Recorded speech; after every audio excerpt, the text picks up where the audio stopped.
আপনারা জানেন ইসলামী ছাত্র শিবির, জামাত ইসলামী তথা বিরোধী দলের উপরে সুদীর্ঘ 16 বছরে আওয়ামী স্বৈর শাসন, নির্যাতন এবং জুলুম চালিয়েছিল।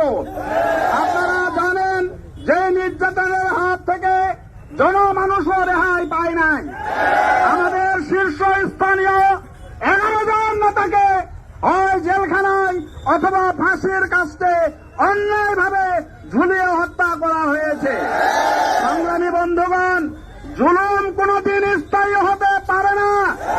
এই ফলশ্রুতিতে ছাত্র জনতার আন্দোলনের মাধ্যমে গত বছরের 5 আগস্টে শেখ হাসিনার ওই সৌর সরকার শুধু পদত্যাগ করেনি, পদত্যাগ করে দেশ ছেড়ে পালিয়ে যেতে বাধ্য হয়েছে।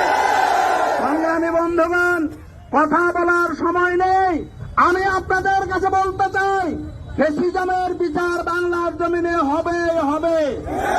জুলাই ঘোষণা আজকের মধ্যে দিতে হবে, লেভেল প্লেইং ফিল্ড দিতে হবে, একটি সুষ্ঠু এবং নিরপেক্ষ নির্বাচন সামনের দিনে অনুষ্ঠানের ব্যবস্থা করতে হবে, প্রশাসনের নিরপেক্ষ